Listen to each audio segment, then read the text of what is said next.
Hello, എന്തെടുക്കുന്നു? എല്ലാവരും സുഖമായിട്ടിരിക്കുന്നോ? ഇവിടെ ഞാൻ പോസ്റ്റ് അടിച്ചിരിക്കും കേട്ടോ. ഒരിടത്തും പോകാനും പറ്റത്തില്ല, ഫുൾ മഴയാണ് രാവിലെ തൊട്ട്. അപ്പം ഞാൻ വിചാരിച്ചു നമുക്ക് എന്തെങ്കിലുമൊക്കെ ചെയ്യാം. അപ്പം മുഖത്ത് നോക്കിയപ്പോഴത്തേക്കും ഫുൾ കരുവാളിച്ച് സൺടാണൊക്കെ അടിച്ച് ഇങ്ങനെ ഒരവസ്ഥയിലിരിക്കുവാണ്. പിന്നെ ഉറക്കത്തിൻ്റെ ഒരു ഇത് കൊണ്ടിട്ട് അതാണ് കണ്ണിങ്ങിരിക്കുന്നത്. ഓക്കെ, അപ്പം എന്തെങ്കിലും ഇവിടെ ഉള്ള കുറച്ച് ഐറ്റംസ് വെച്ചിട്ട് നമുക്ക് എന്തെങ്കിലും ഒരു ഫേസ് പാക്ക് ഇടാമെന്ന് വിചാരിച്ചു. ഫസ്റ്റ് ഈ ഹെയർ ഞാനൊന്ന് കെട്ടിയേക്കട്ടെ കേട്ടോ.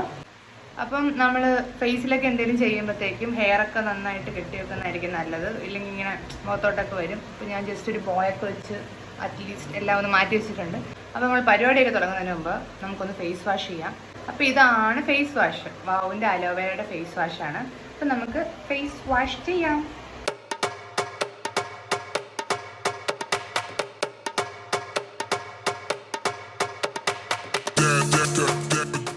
അപ്പോൾ കഴുകിയിട്ട് വരാം. നന്നായിട്ട് നമുക്കൊന്ന് തൊട്ടയ്ക്കാം. അപ്പോൾ നമ്മളിനി എന്താ ചെയ്യാൻ പോകണമെന്ന് വെച്ച് കഴിഞ്ഞാൽ ഒന്ന് ആവി പിടിക്കും. ഇതൊരു സ്റ്റെപ്പായിട്ടൊന്നും ഞാൻ പറയത്തില്ല, ഞാൻ ചെയ്യാറുണ്ട്. കാരണം എനിക്ക് നല്ല വൈറ്റ് ഹെഡ്സിൻ്റെ അസുഖമുള്ള ആളാണ്. മനസ്സിലായല്ലോ അല്ലേ? ഞങ്ങളുണ്ടെന്ന് പലരും പറഞ്ഞിട്ടുണ്ട്. അതുകൊണ്ട് ഞാൻ ആവി പിടിച്ചിട്ടാണ് സാധാരണ ഇടുന്നത്. എനിക്ക് കുറച്ചുകൂടെ ക്ലീൻ ആയതുപോലെ അല്ലെങ്കിൽ സോഫ്റ്റ് ആയതുപോലെയൊക്കെ തോന്നും. എന്നിട്ടാണ് ഞാൻ എന്തെങ്കിലും പാക്ക് ഇടുന്നത്. അപ്പോൾ നമുക്ക് ആവി പിടിക്കാം. അപ്പോൾ നമ്മൾ ആവിയൊക്കെ പിടിച്ചു. ഇനി നമുക്ക് പാക്ക് ഇടാൻ വേണ്ടി എന്തൊക്കെ വേണം എന്ന് പറയാം. അപ്പോൾ നമ്മൾ കുറച്ച് കസ്തൂരി മഞ്ഞൾ എടുത്തിട്ടുണ്ട്. 1 ടീസ്പൂണ് ഞാൻ എടുത്തിട്ടുള്ളൂ. ഇതിലേക്ക് അടുത്തത് ഹണി ഒഴിക്കണം. ഇത് ഡാബറിൻ്റെ തേനാണ്. ഇത് വീട്ടിലുണ്ടാക്കിയ തേനല്ല കേട്ടോ. ഇത് നമ്മൾ കാശ് കൊടുത്ത് വാങ്ങിച്ചു. ഓക്കെ, അപ്പോൾ ഇത് മിക്സ് ആകുന്നതനുസരിച്ച് നമ്മൾ ഒഴിച്ചു കൊടുക്കും. ഡ്രോപ്പായിട്ടും വരും. ഒത്തിരി അങ്ങോട്ട് ഇതായി പോകാനും പാടില്ല, ഒത്തിരി കട്ടിക്കിരിക്കാനും പാടില്ല. ആ കറക്റ്റ് പരുവത്തിലിങ്ങനെ കുഴച്ചങ്ങോട്ട് എടുക്കാം. നമുക്ക് തേച്ച് പിടിപ്പിക്കാം. അപ്പം നമുക്കിനി തേച്ച് പിടിപ്പിക്കാം.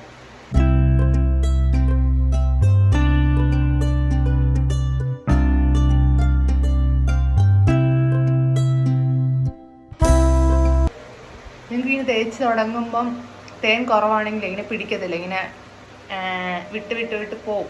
കുറച്ചുകൂടെ തേൻ ആഡ് ചെയ്ത് കൊടുത്താൽ മതി.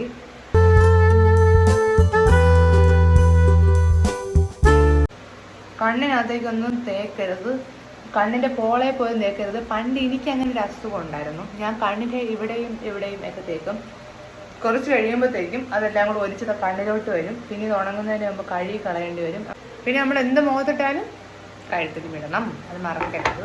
അല്ലെങ്കിൽ രണ്ട് ഷെയ്ഡായി പോകും. പിന്നെ എല്ലാവർക്കും അറിയാവുന്ന 2 ഇൻഗ്രീഡിയൻ്റ് ആണല്ലോ. ഇതിനെക്കുറിച്ച് ഇനി കൂടുതൽ പറയേണ്ട ആവശ്യമൊന്നുമില്ല. ഈ മഞ്ഞൾ എന്ന് പറഞ്ഞാൽ ആൻറ്റി ഓക്സിഡൻ്റ് ആണ്. നല്ല എല്ലാ രീതിയിലും നല്ല യൂസ്ഫുൾ ആയിട്ടുള്ള സംഭവമാണ്. പിന്നെ തേനിനെ കുറിച്ച് ഞാൻ ഇനി എന്ത് പറയാനാണ്? അക്കോർഡിംഗ് ടു ദ ലോ മുകളിലോട്ടാണ് തേക്കേണ്ടത്. സ്കിന്ന് താഴത്തോട്ട് പിടിച്ച് തേക്കരുതെന്നൊക്കെ പറയും. തേച്ച് വരുമ്പോൾ ഞാൻ മണ്ടത്തരം കാണിക്കും, ഇങ്ങനെ മുകളിലോട്ടൊക്കെ തേച്ച് കൊടുക്കും. അപ്പോൾ നമുക്കിത് ഉണങ്ങുന്നത് വരെ മഴ കാണാൻ പോകാം. കണ്ടോ മഴ പെയ്യുന്നത്? വലിയ മഴയൊന്നുമല്ല, ചെറിയ മഴയാണ്. തെങ്ങും വാഴയും ഒക്കെ ഉണ്ടല്ലോ ഇവിടെ. മുകളിൽ റോസയുണ്ട്, വള്ളി റോസയുണ്ട്. ഇവിടെ നിങ്ങൾക്ക് തന്നെ നനയും. മഴത്തുള്ളികൾ വീഴുന്നുണ്ട്.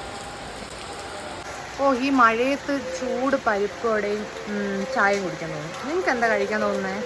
പറ. നല്ല രസമല്ലേ? നല്ല ചൂട് പരിപ്പോട, ഉഴുന്നുവട. ഏതെങ്കിലുമൊക്കെ കിട്ടിയാൽ മതിയായിരുന്നു. എന്തായാലും ഇത് ഉണങ്ങട്ടെ. അപ്പോൾ ഇനി നമുക്ക് വാഷ് ചെയ്യാം. ഇത് 20 മിനിറ്റ്സ് കഴിഞ്ഞു, 25 മിനിറ്റ്സ് ഒക്കെ ആയി.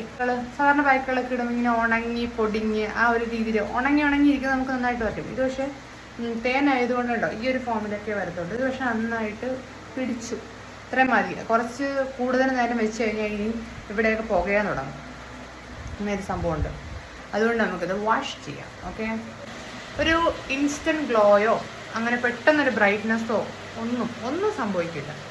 ഇത് ഒരു ആഴ്ച 2 വട്ടം അങ്ങനെ നമ്മൾ ഒരു മാസമൊക്കെ ചെയ്യുമ്പോഴാണ് ഇതിൻ്റെ റിസൾട്ട് നമുക്ക് മനസ്സിലാകും. ഇപ്പോൾ എന്ത് സംഭവിച്ചു കഴിഞ്ഞാൽ മുഖം ഒന്ന് ക്ലീനായി, ഡെഡ് സ്കിൻസൊക്കെ പോയി, അങ്ങനെ അത്രയേ ഉള്ളൂ. ഇപ്പോൾ അതുകൊണ്ട് നിങ്ങൾ ആഫ്റ്ററും ബിഫോറെന്നും പറഞ്ഞാൽ എനിക്കിതൊന്നും കാണിക്കാനില്ല. അപ്പോൾ ഇതിങ്ങനെ ചെയ്ത് നോക്കാം. അപ്പോൾ എല്ലാവരും ഒന്ന് ട്രൈ ചെയ്ത് നോക്കണം ഈ ഒരു പാക്ക്. അപ്പം ഞാൻ പറഞ്ഞു, നമ്മൾ ചെയ്തപ്പോഴത്തേക്കും ഒരു ഇൻഗ്രീഡിയൻ്റ് ഇല്ലായിരുന്നു, വൈറ്റമിൻ ഇയുടെ കാപ്സ്യൂൾ നമ്മൾ ഇതിനകത്ത് ആഡ് ചെയ്തിട്ടില്ല, അതില്ലാതിരുന്നു. അപ്പം നിങ്ങളത് ഈ പാക്ക് യൂസ് ചെയ്യുമ്പോഴത്തേക്കും നമ്മൾ അതും കൂടെ ഇൻക്ലൂഡ് ചെയ്യണം. വൈറ്റമിൻ ഇയുടെ ക്യാപ്സ്യൂൾ 2 ഡ്രോപ്പൊക്കെ മതി, അതും ഹണിയും നമ്മുടെ മഞ്ഞളും. അപ്പോൾ പിന്നെ പറഞ്ഞതുപോലെയൊക്കെ തന്നെ. Okay, bye. എന്തെങ്കിലും ഒരു പൊടിക്കൈയൊക്കെ ആയിട്ട് ഞാൻ ഇനി ട്രൈ ചെയ്യുമ്പോൾ നിങ്ങളെയും കൂടെ കാണിച്ചു തരാം. ഇനി അടുത്ത പ്രാവശ്യം ഇതൊക്കെ ഒരു സംഭവമായിട്ട് ഞാൻ വരാം. Okay, bye.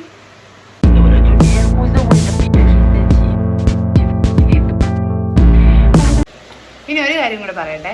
ഇനി ഇത് ചെയ്തിട്ട് ആർക്കെങ്കിലും പുകയുവാണെങ്കിൽ ഇവിടെ ഒരു പുകച്ചിൽ ഫീലൊക്കെ വരുമല്ലോ, ഇവിടെയൊക്കെ എന്തെങ്കിലും ഒരു ഇറിറ്റേഷൻ വരുവാണെങ്കിൽ ആരും പേടിക്കണ്ട. കുറച്ച് ശുദ്ധമായ പച്ച വെളിച്ചെണ്ണ എടുക്കുക. പച്ച വെളിച്ചെണ്ണ എന്ന് വെച്ചാൽ സാധാരണ വെളിച്ചെണ്ണ എടുക്കുക. ആ വെളിച്ചെണ്ണ എടുത്തിട്ട് ഇങ്ങനെ ചെറുതായിട്ടൊന്ന് ഫുള്ളൊന്ന് ഫേസിലിട്ട് കൊടുത്താൽ മതി. വേറെ സീനൊന്നും ഇല്ല, ഒന്നും പറ്റത്തില്ല.